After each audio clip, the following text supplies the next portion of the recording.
Liberando sus frenos. Hace muchos años, cuando comencé a estudiar las emociones negativas, el punto más crítico que descubrí fue que no se puede hacer ningún progreso hacia la salud, la felicidad, el amor y el cumplimiento del potencial mientras se insista en mantener intactas las emociones negativas. Y lo único bueno de las emociones negativas, si es que tienen algo de bueno, es que las emociones negativas no son permanentes. Lo dice hasta Sigmund Freud, no hay un lugar permanente para las emociones negativas en el subconsciente. En otras palabras, son visitantes indeseados. Son hábitos negativos o patrones de respuesta negativos que pueden eliminarse, y el punto inicial para eliminarlos es entender de dónde vinieron y entender cuáles fueron los factores causales, volviendo a la niñez temprana, que desencadenó el desarrollo de las emociones negativas y nos han dado como adultos una predisposición a ser negativos de una u otra forma. Esto nos lleva al condicionamiento de la niñez temprana. Recuerden que ya dijimos que el punto inicial de los patrones de hábitos negativos compulsivos e inhibitorios era la crítica destructiva.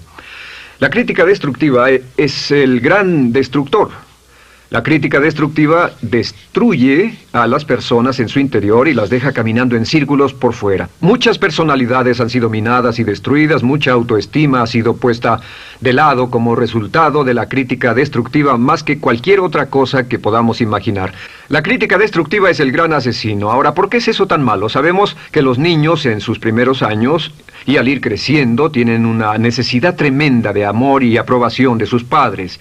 De hecho, muchos psiquiatras y psicólogos han dicho que la razón número uno de la enfermedad mental en los adultos es el retiro de amor o el amor no expresado.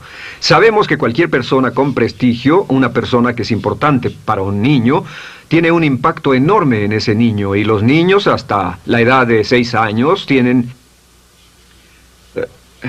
muy poca habilidad para discriminar entre una crítica válida y una crítica inválida. Lo que esto significa es que todo lo que diga un padre o un pariente mayor o una persona mayor, cualquier cosa que diga una persona de prestigio o una persona importante para un niño es aceptada como cierta. Es aceptada como una representación válida de la realidad. Si una madre dice eres un niño malo, o si un papá dice eres flojo, si alguien dice no eres dependiente, o si alguien dice que somos estúpidos o tontos o feos, el niño no tiene capacidad alguna para discriminar entre lo válido y lo no válido. Ese niño acepta eso como una verdadera representación de la realidad. Va más allá de la mente consciente, va directamente al subconsciente y ahí se queda. Muchos de nosotros como adultos aún estamos viviendo en base a la información negativa que recibimos cuando éramos niños. Y después como adultos, ¿qué decimos? Pues decimos así es como soy, o siempre he sido así, o algunas personas dirán, pues es de familia, tu padre era así, los hijos son así, tu madre era así, etc. ¿De dónde viene? Nada de estas cosas es de familia. Por ejemplo, cuando estaba creciendo, mis padres habían sufrido la depresión y la depresión les produjo un impacto enorme. Y cuando hablábamos de comprar algo, lo recuerdo muy bien, mis padres se ponían muy tensos y decían, no podemos pagarlo, no podemos pagarlo, no podemos pagarlo, no podemos pagarlo. Tenían una mentalidad de carencia, esta mentalidad de no podemos pagarlo toda su vida. Y luego yo crecí, y aunque nunca he experimentado la depresión, y la mayoría de ustedes, 10, 20, 30, 40 años después, aún estamos diciendo, no puedo pagarlo, no puedo pagarlo, no puedo pagarlo. Aún tomamos como base esas frases críticas, esas frases emocionales que usaban nuestros padres. Tal vez sus padres les decían como mi padre me decía a mí una y otra vez, nunca acabas lo que empiezas, nunca acabas lo que empiezas. Nunca acabas lo que empiezas. Eres un flojo, nunca acabas lo que empiezas. Y cuando fui adulto tuve muchos problemas para acabar lo que empezaba. Al acercarme al final de la tarea, comenzaba a sentirme ansioso y buscaba cualquier excusa por posponerla o retrasarla. El segundo factor que nos predispone a emociones negativas es la falta de amor. Sabemos que las personalidades de los niños se desarrollan al grado en que reciben una alta calidad y una alta cantidad de amor de sus padres. Existe una relación de 1 a 1 entre la cantidad de amor, la calidad de amor y una personalidad sana. Ese amor negado o la privación de amor es la causa clave de la infelicidad, la negatividad y la enfermedad mental en los adultos. Para que un niño se sienta realmente amado, el niño debe tener padres con buenos conceptos, y la mayoría de nosotros tuvimos padres que fueron víctimas de sus padres, que a su vez fueron víctimas de sus padres. Un escritor famoso dice que todo el mundo es víctima de una víctima. Todos son víctimas de víctimas. Nuestros padres quisieron criarnos de la mejor forma posible, pero ellos mismos fueron víctimas de víctimas. Y para que un niño se sienta realmente amado, deben existir 3 condiciones. La condición número 1 es: los padres deben amarse a sí mismos. Los padres deben amarse a sí mismos. Recuerden, nunca le podrán dar más amor a otros que el que sienten por sí mismos. Si no se aman a sí mismos, no pueden amar a sus hijos. Si tienen un poco de amor por sí mismos, deben difundirlo en sus hijos. Si tienen poco amor por sí mismos y es absorbido por sus esposos, entonces, a veces, aunque deseen amar a sus hijos, no tienen amor que darles. Sus padres querían amarlos y en muchos casos no tenían amor para darles. Y eso es porque nunca lo recibieron cuando crecieron. El segundo requisito es: los padres deben amarse mutuamente. Para que un niño crezca sintiendo confianza en sí mismo, crezca sintiéndose amado, a salvo y seguro, debe crecer en un ambiente donde los padres se amen. No hay nada que le dé más temor a un niño que crecer en un hogar donde los padres peleen entre sí, donde los padres no se amen, donde haya dificultades, porque el niño siempre tiene una tendencia, primero que nada, ser una víctima, pues al niño se le grita y se le vocifera, y entonces cree que la razón por la que mamá y papá pelean es su culpa. Ahora, una investigación interesante: como hay muchas familias de un solo padre, la investigación interesante muestra que cuando uno de los padres se va como resultado de una separación o un divorcio, los niños que quedan invariablemente están convencidos de que la razón por la que el otro padre se fue se debió a algo que él hizo. Y es importante que si un matrimonio o una relación va a terminar y uno se va a ir, que el padre que se quede les diga a los niños una y otra vez que la razón por la que la relación no funcionó no tuvo nada que ver con ellos. Solo tuvo que ver conmigo y con papá, conmigo y con mamá. No tiene nada que ver con el niño. El niño necesita oírlo muchas veces antes de que se sienta confiado y seguro. Y por supuesto, siempre es mejor que un niño sea criado por un padre que lo ama que por 2 padres que no se aman. Una tercera condición que debe cumplirse si no quiere que exista la falta de amor es que los padres deben amar al niño. Los padres deben amar al niño. Bueno, esto parece muy obvio y muy lógico. La verdad es que, y esto es lo más difícil para usted y para mí como adultos, que ni siquiera lo pensamos, que es posible que nuestros padres no nos quisieron. No porque no lo intentaran, querían amarnos y tenían la intención de hacerlo, desde luego, etcétera, etcétera, pero simplemente como tenían conflictos mutuos y problemas sin resolver con sus padres, y sufrieron la guerra y la depresión, tenían que hacer carrera y otras responsabilidades, nunca lo lograron totalmente. ¿Entienden? Esa fue la dificultad. Lo deseaban, pero nunca lo lograron. La única forma en que puede amarse a un niño es pasando una gran cantidad y calidad de tiempo con el niño. Tiempo en gran cantidad y calidad con el niño. 10 minutos al día no bastan. Los niños se consideran valiosos según el grado en que las personas más importantes en su vida pasen tiempo con ellos. Si las personas más importantes en su vida, sus padres, solo pasan poco tiempo con ellos, los niños concluyen que la razón para ello es que tienen muchos defectos, que hay algo esencialmente malo en ellos y que por eso sus padres no pasan más tiempo con ellos. Los niños no piensan con la razón, lo hacen en forma emocional. Solo piensan: mi padre está aquí, me ama, y si no pasa tiempo conmigo, él o ella no me aman. Y si cualquiera de esas 3 condiciones existió o más cuando estaba creciendo, los padres no se amaban a sí mismos, o no se amaban mutuamente, o tal vez no lo amaban porque nunca lo lograron, aunque querían, entonces usted debe haber crecido en conjunción con la crítica destructiva que se llama culpa. ¿Y qué es la culpa?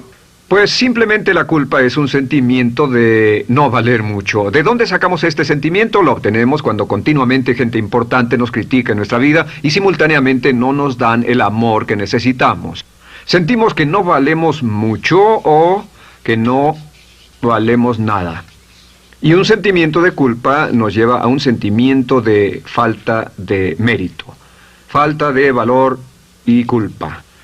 Y esa culpa, ese sentimiento de falta de mérito, es el mayor problema del siglo XX, la principal fuente de enfermedad mental. Es la fuente principal de los problemas en las relaciones, la fuente principal de enfermedad psicosomática, la fuente principal de la mayoría de los problemas que afectan a nuestra sociedad. Es el profundo sentimiento de culpa y falta de mérito que se expresa o se esconde en los pensamientos o en la actitud: no valgo suficiente, no valgo suficiente. No valgo suficiente. Ya hablamos de la autoestima y de lo importante que es. La autoestima significa me quiero mucho, me quiero mucho, me quiero mucho, me quiero mucho. Las personas que han sido criadas con críticas destructivas durante su vida no solo no se agradan a sí mismas, no sienten que sean lo bastante buenas para nadie, y en muchos casos están llenos de odio por sí mismos. Se odian a sí mismos, se autocondenan o se detestan. Y verán que esto sale en sus conversaciones y sale en sus relaciones con otras personas. Las personas que no se quieren a sí mismas, aunque quieran tener buenas relaciones, simplemente no son capaces de ello. Las personas que piensan que no son buenas para nada siempre lo hacen aflorar, siempre será un problema. Ahora, ¿cuál es la razón principal de la culpa? ¿De dónde viene la culpa? La culpa viene de 3 fuentes negativas: padres negativos, influencias negativas o religión negativa. Una de las 3. Cualquiera de estas 3 usa la culpa. De la culpa se valen y aprovechan, en especial los padres y las organizaciones religiosas, por 2 razones. Una es el castigo. La culpa se usa para castigarnos. Cuando estamos creciendo, el castigar es la forma más fácil de hacer que uno se sienta mal. Nuestros padres nos hacen sentir mal castigándonos físicamente o sermoneándonos o regañándonos. Y el castigo es una forma muy eficaz de irnos conformando o de conseguir que hagamos lo que los demás quieren. La segunda razón por la que se usa la culpa cuando se practica en forma consciente, y algunas organizaciones la practican así, es para tener más control emocional en especial, porque se puede controlar a una persona emocionalmente con culpa y manipular su comportamiento.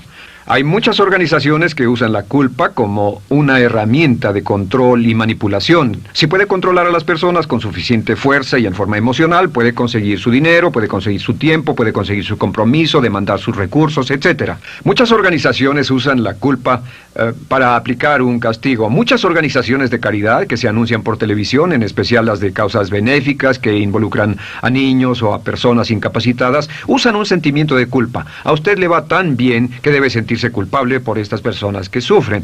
O envíenos algo de dinero y eso se encargará de su culpa por un momento hasta que lo incluyamos en nuestra lista de correo, etcétera. Y la culpa es un estándar. ¿Por qué se usa tan comúnmente? Pues primero que nada porque casi todos nosotros la tenemos en mayor o menor grado. Y número 2, es fácil. La culpa es fácil. ¿Por qué nuestros padres la usan con nosotros? ¿Por qué nuestras madres la usan con nosotros? Nuestras madres pueden controlarnos con la culpa en un cuarto repleto. Nuestra madre puede controlarnos a miles de kilómetros por teléfono. Los padres usan la culpa en sus hijos porque sus padres usaban la culpa en ellos y así sucesivamente. Es lo más fácil. No existe un esfuerzo físico. Puede hacerse con una mirada o de reojo o una palabra. Ya sabe que las personas siempre buscan lo más fácil. Esté alerta. Ustedes han sido criados en un ambiente donde se les ha hecho sentir culpa y casi todos lo vivimos.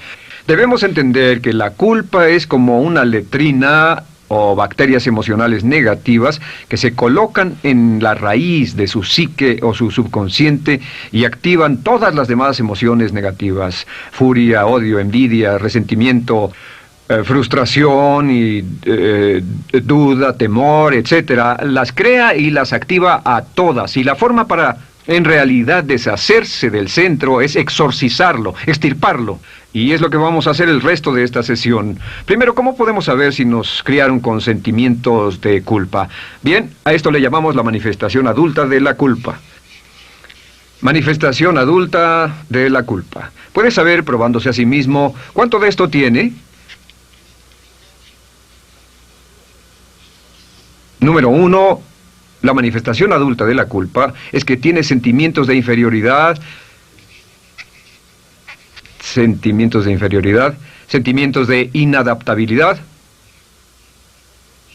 y de no merecer las cosas. No siente que merezca que le pasen cosas buenas. Si una persona ha sido criada con crítica destructiva y se le hace sentir culpa, entonces cuando logra éxito, aún con un tremendo esfuerzo, tiene una tendencia terrible de sentir que no se lo merece. A esto se le llama, por cierto, temor al éxito. El temor al éxito es solo otra forma de decir que la persona que ha estado condicionada a pensar de sí misma como poco valiosa o no lo bastante buena, se siente muy incómoda cuando experimenta el éxito. Se siente muy tensa y a disgusto. Realmente si sienten demasiada tensión, comienzan a aspirar cocaína, a beber demasiado alcohol, se enredarán en comportamientos autodestructivos, tendrán una sensación tremenda de ansiedad, como si alguien fuera a descubrir algo de ellos. Hay un libro en la librería que dice, si me está yendo tan bien, ¿por qué me siento como un impostor? Tienen el llamado síndrome del impostor.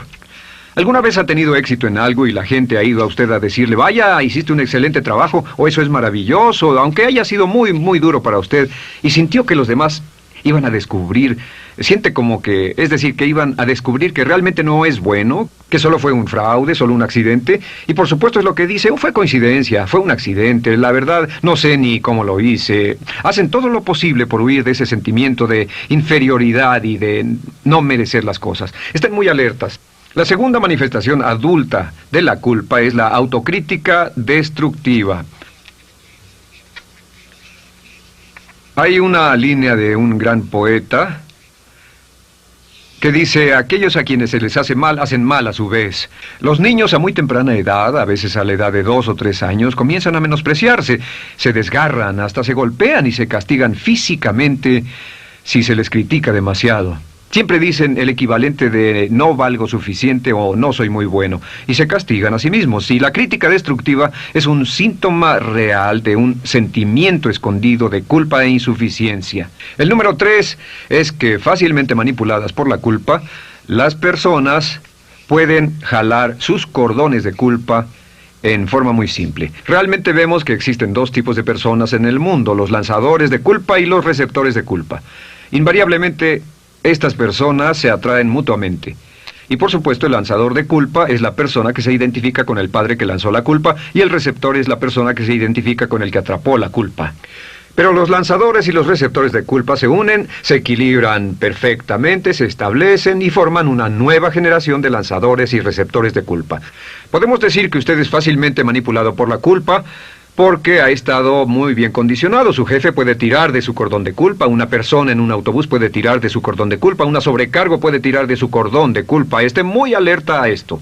La cuarta manifestación de culpa es que usted la usa. Usa la culpa y culpa a otro generosamente. ¿Por qué? Pues si ha funcionado en usted, la hará funcionar en ellos. Le parecerá que es un intercambio, un trato muy justo. Usa la culpa y la culpabilidad y se convierte en la base de sus relaciones con los demás. Cuando algo sale mal, les echa la culpa a ellos. Algo sale mal, culpa a alguien más. En cuanto hay un problema, busca a quién culpar. Un experimento muy interesante con la cámara escondida hace algunos años, fue que hicieron una plancha de hielo y la pusieron en la acera sin que nadie los viera. No hacía mucho frío, pero lo hicieron y observaron cómo reaccionaban las personas cuando pasaban por ahí, cuando caminaban por ahí, llegaban a esa plancha de hielo, se desequilibraban y se resbalaban, y lo primero que hacían era observar a la persona más cercana a ellos, enojados, verdaderamente furiosos. En otras palabras, buscaban a quién culpar. Y si no había nadie cerca de donde habían caído, se levantaban otra vez, miraban a su alrededor, no había nadie y entonces pateaban el piso, pateaban con fuerza y se iban. Nuestra tendencia natural cuando algo sale mal es buscar a alguien o algo a quien culpar, en especial si nos criaron con una culpa continua. Y la quinta manifestación es lo que llamamos lenguaje víctima. Ahora recuerden que hablamos sobre la ley de concentración. Dice, lo que siembras cosecharás. También dice, si usas lenguaje de víctima, mantienes viva la culpa, la refuerzas, la edificas, la cultivas, la utilizas. El lenguaje víctima es lenguaje como no puedo, no puedo, no puedo. Cuando dice no puedo, no puedo, no puedo, envía un mensaje a su mente subconsciente y la mente subconsciente comprende que está inhabilitado, que no tiene control, que es una víctima. Y cuando desea poder hacer algo, su mente subconsciente retroalimenta su mensaje y dice no puedes, no puedes. Y lo segundo que dice es tengo que, y otra vez no tengo control, no estoy a cargo. Pero existe otra expresión del lenguaje víctima que debemos evitar, y es esta, trataré.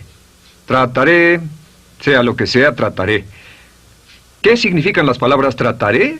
Pues déjenme decirles qué significan. Significan voy a fracasar y lo digo anticipadamente para que no me vengan con represalias. En otras palabras, dice trataré de llegar a tiempo, pero lo que está diciendo es tal vez llegue tarde y no pueden reclamarme porque dije que trataría. Cuando una persona dice trataré, está disculpando su fracaso por anticipado. Si fuera al doctor y el doctor lo examinara, lo auscultara y le dijera, pues está en pésimas condiciones, tendremos que intervenir, debemos llevarlo al hospital ahora mismo, me sorprende que haya llegado aquí. Usted dirá, bueno doctor, espero que haga un buen trabajo. Y él dice, trataré. Si él dice eso, usted seguramente buscará otro médico. O si va a un abogado. Lo culpan de algo y va a un abogado y le presenta su caso y dice, oiga, va a defenderme, y él dice, trataré. ¿Qué está diciendo? Está diciendo, escuche, he estudiado el caso y por lo que veo no hay mucha esperanza, pero lo tomaré de todos modos. Trataré son los que tratan de conseguir que les pague por anticipado. Otro juego de palabras que no debe usar. Por cierto, con respecto a trataré, lo que debe decir es lo haré o no lo haré. No trataré. Si alguna vez en nuestro negocio, tenemos un negocio muy activo, si llamamos a alguien y le pedimos alguna cosa o algún trabajo y dice trataré de conseguirlo para el viernes o trataré de terminarlo a tiempo, al instante sabemos que lo que quiere decir es que quiere sentirse libre, no comprometerse. Así que nunca dejamos que nadie se vaya con un trataré, debe ser hecho o no, y queremos obtener una seguridad. Si hace falta, nosotros lo hacemos. Cuando dicen trataré, lo que están haciendo es que se están lavando las manos. Esté alerta, la otra palabra es desearía. Dicen que un deseo es una esperanza o una meta sin energía detrás. Desearía. ¿Qué significa un deseo? Desearía significa que me gustaría tener algo, pero sé que nunca lo podré tener. Cuando dice desearía bajar de peso, ¿qué significa? Las palabras no dichas son, pero sé que no puedo. ¿Por qué no? Por las excusas que tiene y el metabolismo que tiene y los problemas, etcétera. Siempre hay razones por qué debe salir, etcétera. Desearía dejar de fumar, desearía estar en forma. Desearía, desearía, desearía. Cuando usa la palabra desearía, le muestra al subconsciente que esto es algo que no cree que le sea posible lograr o adquirir. Entonces el subconsciente descarta completamente esto como meta y no le da energía, ni motivación, ni impulso, ni deseo de lograrlo. Así que esté muy alerta al lenguaje víctima. Esté alerta a la expresión sí, pero.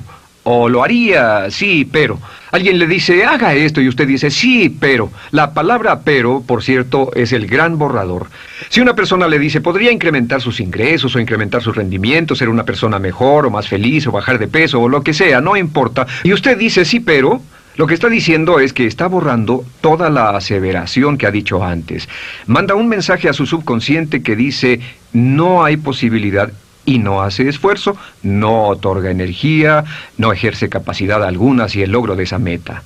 Y las personas que han sido criadas con culpa tienen 5 cualidades o 5 manifestaciones de adultos. Una es que se sienten inferiores, se sienten inadecuadas, sienten que no merecen que les pasen cosas buenas. Estén muy alertas a eso. El número 2...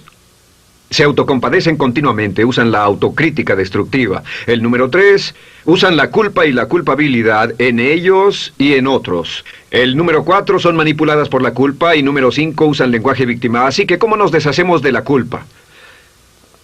¿No es sorprendente cómo se aclara esto? Este pizarrón, todo se borra. Tengo una varita mágica cuando me voy a sentar al escritorio. Entonces, ¿cómo nos deshacemos de la culpa? Para deshacerse de la culpa...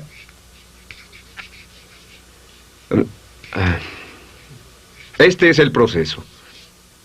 Tiene algunos pasos importantes. Número 1, el primero de la lista, elimine la autocrítica. Elimine la crítica autodestructiva. En otras palabras, nunca diga nada destructivamente crítico de usted mismo. No lo diga. Esta es la regla básica. El subconsciente acepta lo que diga usted como cierto, como un mandato. Así que no diga nada de sí mismo que no desee sinceramente que sea cierto.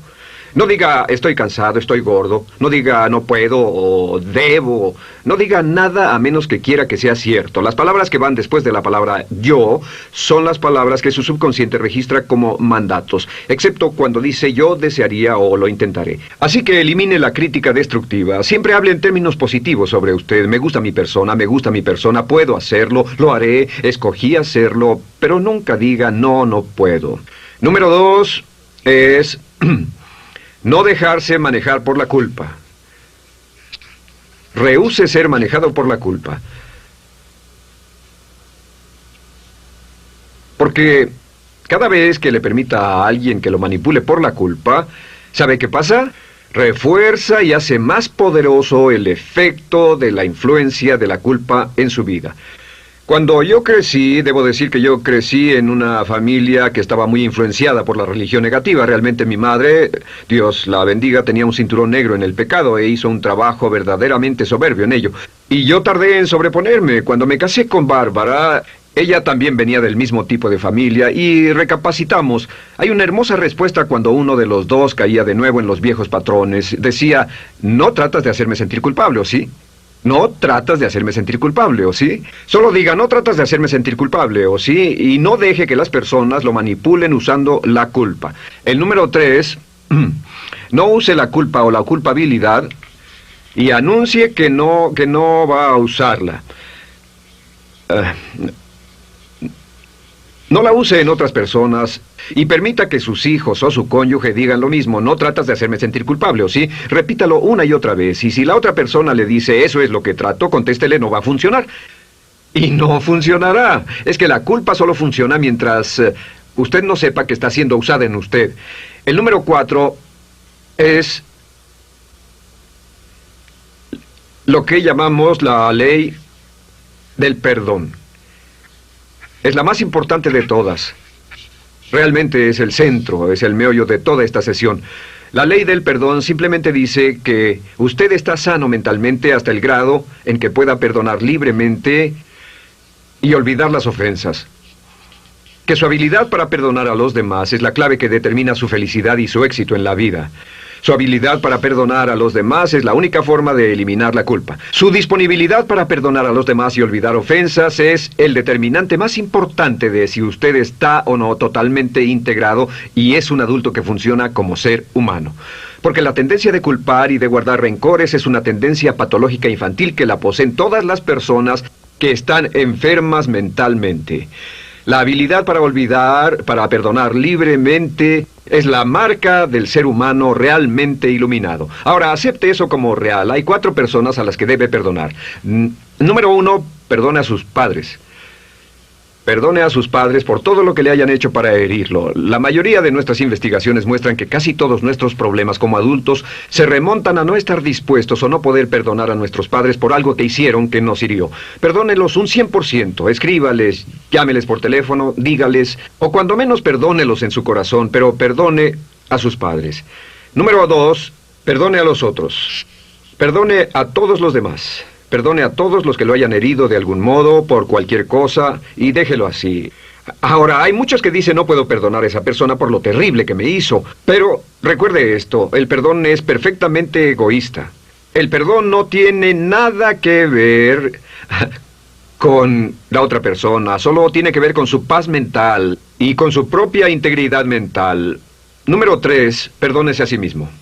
Perdónese por todas las cosas débiles, tontas, insensatas y estúpidas que haya hecho, porque todas las personas han hecho cosas tontas, insensatas, estúpidas y ridículas, pero perdónese en un 100%. Y finalmente, la última parte de esto, si ha hecho algo que hirió a alguna persona, vaya a disculparse. Es sorprendente el hecho de vidas que se arruinan año tras año por personas que no tienen la fortaleza intestinal, las agallas y el valor para decir lo lamento. Una de las cosas más importantes es desarrollar carácter hasta el grado en el cual hacemos las cosas que son muy difíciles para nosotros, hasta el grado en el cual hacemos las cosas que sabemos que están bien, aunque sean difíciles, en especial cuando son difíciles emocionalmente. Y la clave para deshacerse de la culpa, la clave para ser una persona total y completamente positiva, es perdonar a los demás. Perdone a las personas con quienes ha sostenido una relación. Perdone a sus jefes anteriores. Perdone a los amigos que lo han herido. Perdone las inversiones que estuvieron equivocadas. Perdone a los jefes que lo despidieron. Perdone a sus padres. Perdone a todo el mundo. Desarrolle una actitud hacia la vida con la que rehúsa guardarle rencor a los demás. Solo repita una y otra vez: los perdono a él o a ella por todo. Los perdono por todo. Los perdono por todo. Y eso es todo. La clave para librarse de las emociones negativas es rehusarse totalmente a continuar con cualquier situación negativa. No olvide que es un acto muy egoísta, y será tan egoísta como usted quiera. El acto del perdón lo libera y libera a la otra persona y le garantiza que se moverá rápidamente hacia el cumplimiento de su potencial. Para tener éxito, una mujer debe ser mejor en su trabajo que un hombre. Golda